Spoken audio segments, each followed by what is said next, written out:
connectent, nous informent, nous divertissent, c'est vrai, mais d'un autre côté, ils nous divisent, nous consument et parfois même nous manipulent. Les médias sociaux sont vraiment au cœur de notre monde moderne, une véritable épée à double tranchant. Alors la question c'est, comment comprendre cette force qui a complètement remodelé nos vies ? Pour commencer, tenez-vous bien, un chiffre qui donne le vertige. D'ici 2025, on estime qu'il y aura 5,3 milliards d'utilisateurs de réseaux sociaux. C'est plus des 2/3 de l'humanité. On ne parle plus du tout d'un phénomène de niche là. C'est une réalité planétaire qui nous concerne absolument tous, où qu'on soit. Mais au fond, qu'est-ce qu'un réseau social ? En fait, la définition est plutôt simple. C'est une plateforme numérique, une appli, conçue pour créer du lien. Un service qui permet aux gens de se connecter, de s'échanger de l'info et bien sûr de se mettre en scène. C'est une idée toute simple, mais il faut la garder en tête, parce que c'est la clé de tout ce qui va suivre. Alors, au programme pour explorer les deux côtés de cette fameuse épée. D'abord, on va voir comment elle a été forgée, comment est née cette place publique numérique. Ensuite, on va jeter un œil sous le capot à son moteur économique, puis on analysera le paradoxe personnel que ça crée pour chacun de nous, son impact sur la société, et pour finir, on essaiera de voir comment on pourrait apprendre à mieux la manier. Allez, c'est parti. Première partie, la place publique numérique. Comment une simple idée de connexion en ligne a pu devenir cette force planétaire qu'on connaît aujourd'hui. Et l'ascension a été fulgurante. Au tout début des années 2000, on a eu les pionniers, Friendster et MySpace, qui ont un peu planté les premières graines. Et puis bien sûr, Facebook est arrivé en 2004 et son ouverture au grand public en 2006 a tout changé. Mais la vraie révolution, c'est à la fin de la décennie, quand les réseaux sociaux se sont invités dans nos poches grâce aux smartphones. Ce n'était plus un site qu'on allait visiter, c'est devenu une extension de nous-mêmes. Et il faut bien comprendre que le terme médias sociaux, c'est un peu un mot fourre-tout. Derrière, il y a des choses très différentes. On a des outils de discussion purs comme WhatsApp ou Telegram. On a des réseaux de contacts comme Facebook ou LinkedIn faits pour maintenir des liens. Et puis on a les plateformes de contenu comme YouTube, TikTok, Instagram qui sont là pour partager des médias. Des outils différents pour des usages bien différents. On passe à la deuxième partie, le moteur. La grande question, comment ces plateformes gigantesques et a priori gratuites gagnent-elles de l'argent ? Eh bien, tout repose sur un concept absolument central, l'économie de l'attention. Et là, on touche au cœur du sujet. Il y a une règle d'or sur Internet. Si c'est gratuit, c'est que le produit, c'est nous. Le vrai business model, ce n'est pas le service qu'on nous offre, non. C'est l'exploitation de nos données. C'est ça, la vraie monnaie d'échange.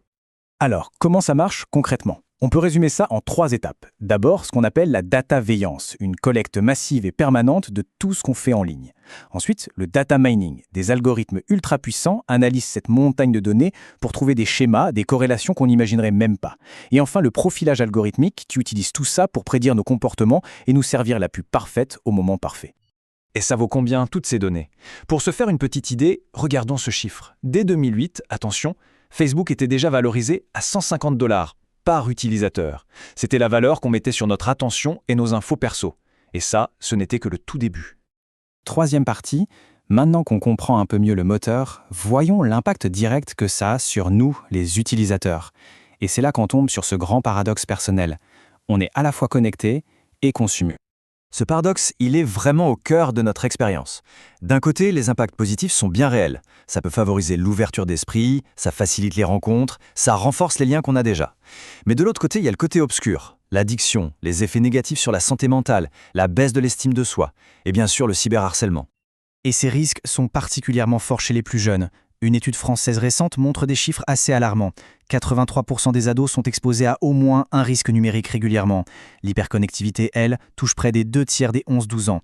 Et le plus inquiétant peut-être, plus d'un quart d'entre eux disent ressentir un impact négatif direct sur leur bien-être. Et l'impact n'est pas seulement psychologique, il est aussi physique. On entend souvent parler de cette fameuse lumière bleue des écrans. Eh bien, elle perturbe la production de mélatonine, c'est l'hormone du sommeil. Le résultat, on le connaît tous un peu. Un sommeil de moins bonne qualité, du mal à s'endormir, voire des insomnies. Et on sait qu'un mauvais sommeil, ça affecte toute la santé. Quatrième partie. Allez, on prend un peu de hauteur. On passe de l'individu à la société dans son ensemble. Et là, on retrouve exactement la même idée d'une épée à double tranchant. D'un côté, il y a un pouvoir démocratique des réseaux qui est indéniable. Ils ont donné une voix à ceux qui n'en avaient pas, ils permettent à n'importe quel citoyen de participer au débat public, et ils sont devenus de formidables outils d'organisation pour des mouvements citoyens. On l'a vu en France, par exemple, avec les Gilets jaunes. Mais il y a un mais. Cette démocratisation de la parole a aussi son revers. L'écrivain Umberto Eco l'a résumé de façon assez provocatrice avec cette phrase. Ce qu'il dit en gros, c'est que donner la parole à tout le monde, sans aucun filtre, ça peut aussi donner une tribune énorme à des discours qui avant restaient au comptoir du bar et ne faisaient de mal à personne. Et ce revers de la médaille, il se traduit par des menaces très concrètes pour nos démocraties. La première, c'est la propagation fulgurante des fake news, les fausses informations. Ça nourrit une polarisation sociale et politique de plus en plus forte. Ça nous enferme dans ce qu'on appelle des bulles de filtre, ou des chambres d'écho, où on n'entend que ce qui confirme nos propres opinions. Et tout ça, c'est un terrain de jeu rêvé pour d'éventuelles ingérences étrangères dans les élections. Bon, le constat est assez complexe. Alors que faire? C'est tout l'objet de notre dernière partie. Comment est-ce qu'on peut naviguer dans cet avenir numérique? Quelles sont les pistes, les solutions? Face à tous ces défis, on sent que l'ère du grand laisser-faire est peut-être en train de se terminer. Il y a une vraie prise de conscience collective qui émerge.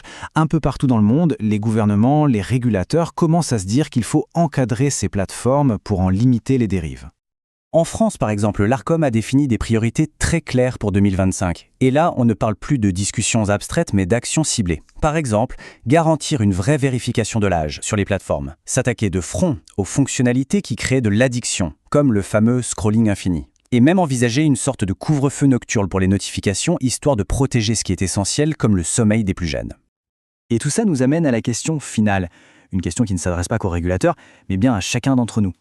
Maintenant qu'on comprend un peu mieux le moteur économique qui fait tourner ces plateformes et les paradoxes qu'elles créent dans nos vies, la question n'est plus vraiment de savoir s'il faut les utiliser ou pas. La question, c'est comment. Comment est-ce qu'on redéfinit notre relation avec ces outils pour en garder les bénéfices sans en subir tous les coûts ?